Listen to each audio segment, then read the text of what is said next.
Hello? Can you hear me? Please respond. Please remain calm. I'm not going to hurt you. You're safe. Which faction do I belong to? I will tell you, but you need to understand that a lot has changed since you entered cryosleep. No matter where you're from, I'm glad you're alive. According to my internal clock system, it has been 108 years and 22 days since the initial declaration of war. That would mean roughly 106 years has passed since Project Perseverance began, when you were put to sleep. In a manner of speaking, the war has spanned over 100 years, but all national governments are currently defunct. Any remaining combatants are autonomous war machines that are continuing to follow their directives. As far as I'm aware, no living human has been seen in nearly 50 years. Of course, any estimates of time must be considered inexact. I have exceeded my intended operational lifespan by 70 years, 9 months, and 12 days. My system clock may no longer be accurate. I apologize.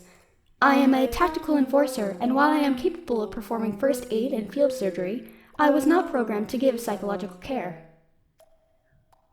No, I am not human. To reiterate, you are the first live human specimen to be found in the last half-century. Of the 250 cryogenic sleep capsules in this facility, only one was operational when I arrived. Yours. I apologize. Perhaps if this place had been discovered earlier, neither I nor any of my peers were given the locations of any Project Perseverance sites to reduce the probability of them being attacked. We only began to search for them once no other objectives remained.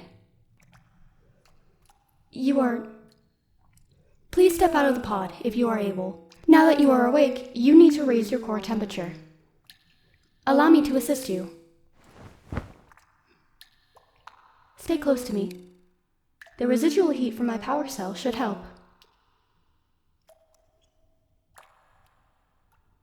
Do you feel any better? Good. I am glad I could be of service. Very well. I will set you down.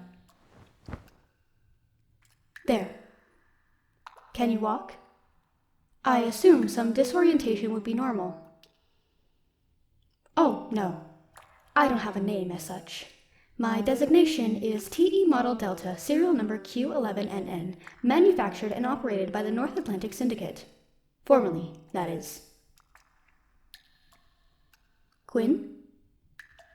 I have been called that before. That is acceptable. What is your name? Understood. Now, given my lack of standing orders or superiors to report to, I will make your well-being my priority one, if you will have me. Thank you. I swear to perform my duties to the fullest. I won't let you down. Now, this facility contains a rehabilitation center. We should go there to make sure you are healthy. Please, stay close to me.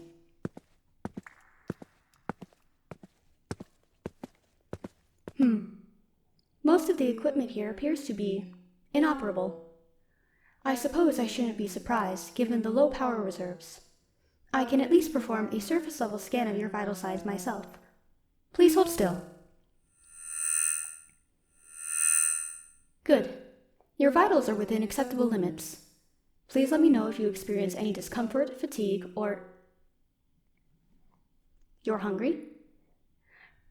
This rehabilitation center should have some nutrient supplements for this exact occasion.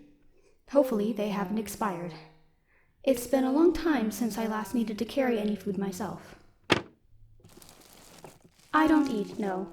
But while the North Atlantic Syndicate was still in operation, I was attached to a squad of human commandos. Fully automated armies had not yet become the standard when I was created. In addition to heavy equipment, I also carried extra rations in case of emergency. What happened to my squad? Well, as I said, I have exceeded my intended operational lifespan by 70 years, 9 months, and 12 days. Were any of them still alive, they would be over 100 years old by now. Humans of such advanced age are unsuited for survival in the world's current state. Here, water and nutrition cubes. Nearly 50 years remain until the printed expiration date. The surface?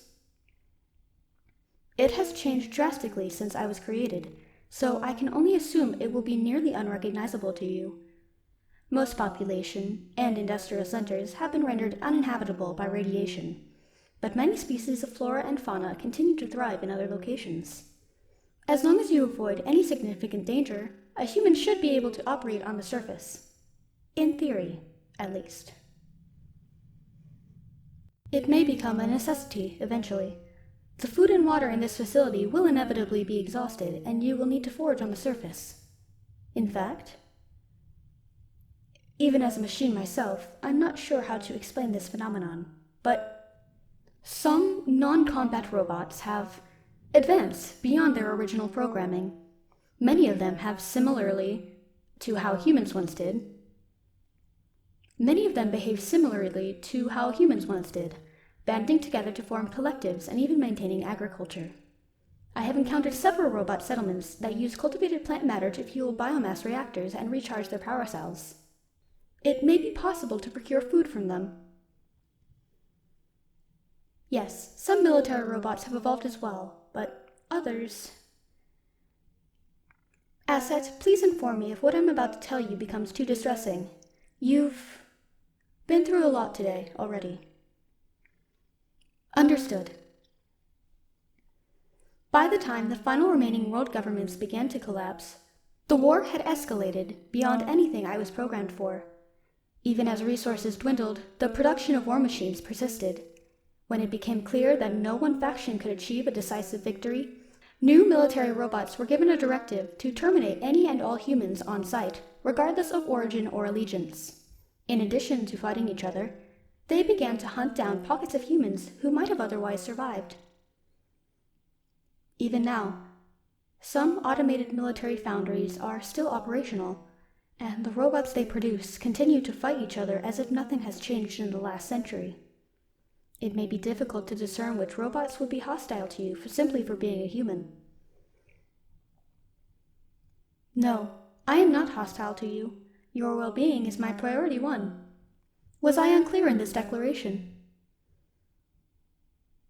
I don't understand, but very well. This facility is safe for now, so we should remain here until you feel fit to travel. Once power fails completely, it may become safer to leave. With your approval, I estimate the best course of action would be to find a new location suitable for a permanent dwelling, and possibly attempting to make contact with a robot settlement. I have collected extensive tactical data of the surrounding 300,000 square kilometers, and I will be able to guide you along the safest route to our destination. Understood. Gather your strength for now. I'll leave you be. Asset, would you like to raise your core temperature again?